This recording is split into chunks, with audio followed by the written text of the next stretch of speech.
Good morning, ladies and gentlemen, and welcome to the show. Glad to have you guys here today.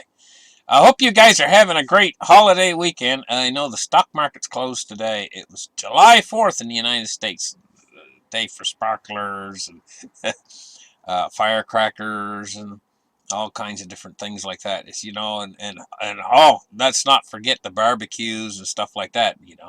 So hope you guys are having a great weekend this weekend and a holiday Monday for a lot of you.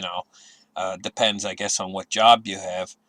Anyway, let's get started and let's open up the charts right here and take a look at what's going on. I'm going to tell you guys what. The Federal Reserve out there just might have a Hail Mary pass. If you guys watch football, you guys know what a Hail Mary pass is. If you got no other recourse and you gotta win, you can do something that's very risky, and maybe you might get away with it if you do it just right. Well, there might be a Hail Mary pass for the Fed. They might not be completely 100%. I was thinking about this the other night. There might be a way out or a partial door out for them in this situation. And it would be very risky. And I'll call it the Hail Mary pass. And I'll tell you what it would involve. It would involve letting the system collapse to a certain degree. Letting the system purge an awful lot of these zombie companies and things like that. But you know how risky it would be to do that? And then stepping in before it completely collapses. Letting the deflation do its job of letting the markets find fair market value for a certain period of time and letting it kill inflation. The deflation would kill inflation. It's more the deflation, is actually more powerful than inflation. It's supremely powerful. It's like I would say, I would call it strong medicine. It's hard medicine, but companies would go bankrupt very, very quickly.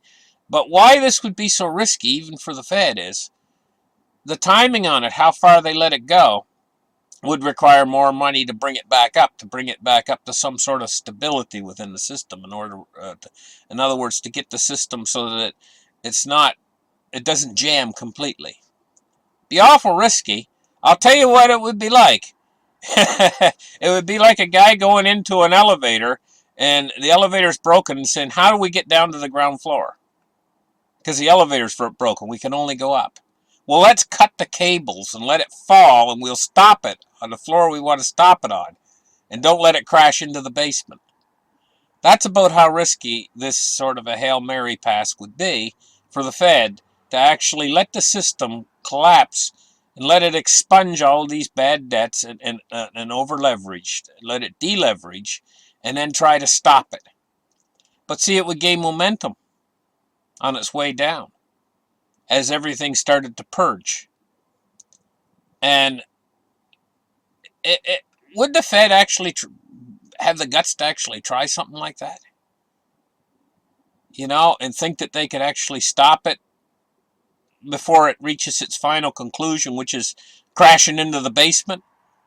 Somehow be able to do a controlled stop of basically a controlled demolition? That would take more guts than what happened when they tried to stop inflation in the 70s by raising interest rates during Paul Volcker. Took a lot of guts. They did it. They stopped inflation. This would be more risky. Even more risky than that. And I'm just saying to myself, what will they do in order to get out of the trap? Would they pull some sort of risky maneuver like that? Just thinking it over in my head. Anyway, there's something else to talk about here. The world's rich. They're super yachts. And yachts too. Some of them aren't super yachts. Some of them are just rather large size yachts. And they're probably not counting them, but the super yachts are all over the place. Take a look at this map. They're all over. just hanging around offshore. All these yellow dots here, these are super yachts. And you see where most of them are hanging around Italy, Greece. Oh, there's tons of them around Greece and Turkey, in those waters between Greece and Turkey. And they're just hanging around offshore. What are they waiting for? Are they waiting for all of us to go into madness? And they want to stay clear of us? Because we can't get to them if they're offshore. I imagine that's went through their heads. It went through their minds. They say to themselves, hey, if the world goes completely crazy, completely nuts, and everybody out there is like, I don't know, what will we call it? An apocalypse, you know? We'll just be anchored offshore 2 or 3 miles, and they can't get to us, and we got everything on this ship. We got enough food to last us 6 months, water, we got everything, and we'll just have a party. So we'll anchor offshore here. Look at them. They're all out there waiting for something. What are they waiting for? Well, that's kind of ominous, to tell you the truth. All these rich people. But I can see their logic in this. Because if I had a lot of money, I'd want to get far away from all the crazy, angry people myself. If I had a lot of money. But the thing is it costs an awful lot of money to buy a super yacht. Or even a yacht, and to maintain it and everything else, But these really, really rich people, they got plans, and you can see that a lot of them are thinking the same thing. All these, how many yellow dots are there? There's thousands of them. Well, maybe not thousands, but hundreds anyway, all over the place. Mostly around Europe, scattered around Europe there. But I'm sure there's a lot of them scattered over here too. It's just this map doesn't show the ones scattered over here. Where the yachts are in June, in June here, it says evidently there's 170 of them around the United States, 171 around Italy, and these are super yachts, not counting the regular yachts. Probably 4 times as many of the regular yachts. Greece 194, U.S. 170 around the U.S. What do you think of that? All circled around the United States. Probably just offshore, a mile offshore or whatever. Because they know you can't swim any further. You're not going to make it to them, So maybe, anyway. The rich people are always ahead. They're smart. They're very, very smart. And they see things coming ahead of time, and they prepare for it. So, listen.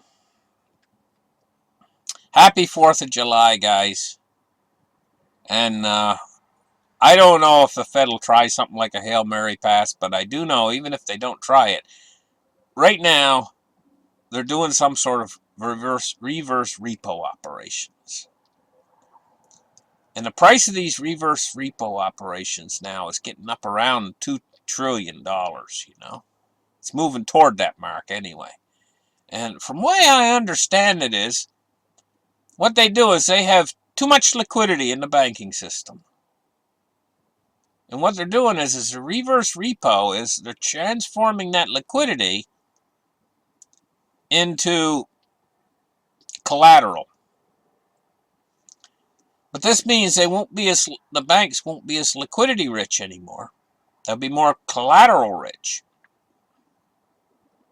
And the collateral represents the liquidity, and the liquidity represents the collateral. What kind of collateral? Things like treasury bonds and things like that, And so this takes liquidity out of the system. In other words, excess reserves that they could spend on I'll tell you for a banker what it's like, and describe it in layman's terms. The reverse repo operation is like. It's like if you were sitting at home, you had a big pile of cash on the desk. Well, you might want to spend that. It's really quick and easy to spend, right? And you might want to spend that on something. You might want to impulse buying, you know what I mean? In other words, all that cash is sitting there on your desk, And what happens when you take that cash into the bank, though, and you deposit it? Well, now it's not sitting on your desk at home. It's sitting in the deposit bank. So you can't buy those quick and easy things anymore that you would buy with that cash. You see what I mean? And the picture of the bank's the same thing. The reverse repo operation is what they do is they deposit the cash or the liquidity, and then what they get is they get these maybe treasuries or whatever as a a collateral. They have the collateral then, and so then but they don't have all that cash anymore on hand. And that's going to affect the banking system. It's going to affect their lending and everything else because the Fed's sucking all that liquidity up, and this could lead to less speculation and things like that, like a lot of what's driven Bitcoin up and everything is a lot of excess speculation because they have all this extra liquidity within the system. So the Fed's drying up this liquidity. Could affect things like the stock market. It could affect things like, like your even gold and silver could be affected. And in fact, we've seen since the Fed started this reverse repo operation, haven't we seen some of the speculation falling off now? Like Bitcoin's fell in half of what it was, $64,000 per Bitcoin. Now it's like 34,000, 35,000. Gold and silver were going up there really good. Gold was getting up there, what was it, over $2,000, and silver was like, like, and all of a sudden now they've settled back some too. They're not finding any headwind anymore like they were since the Fed started this reverse repo operation, and the banks are starting to move all this money, and what will the long-term effects of it be? I'm just not exactly sure. Anyway, guys, thank you for listening to my show. Keeping my eye on stuff, keeping my eye on this reverse repo stuff that's going on. Let's just take a quick look at, before we go here, there's an article on the reverse repo here this morning. Where is it? Oh gosh, here it is. Zoltan. Zoltan sees reverse repo hitting $2 trillion in weeks. What happens then? The repricing of the RRP facility will become a problem for banking systems. The repricing of the RRP facility. Evidently, the money is all going into this RRP facility. It's sucking up all of the liquidity, and reversing it out in. They're parking their cash, it says, at the RRP facility, and if they don't have that cash in the banking system so much, there's not going to be so much speculative investment. What they're calling it here is they're calling it a sterilization of reserves. Sterilization of reserves. In other words, they're matching the reserves with debt instruments. And this is massive inflows of money. It's going to have an effect. Waiting to see exactly what the effect's going to be of all this.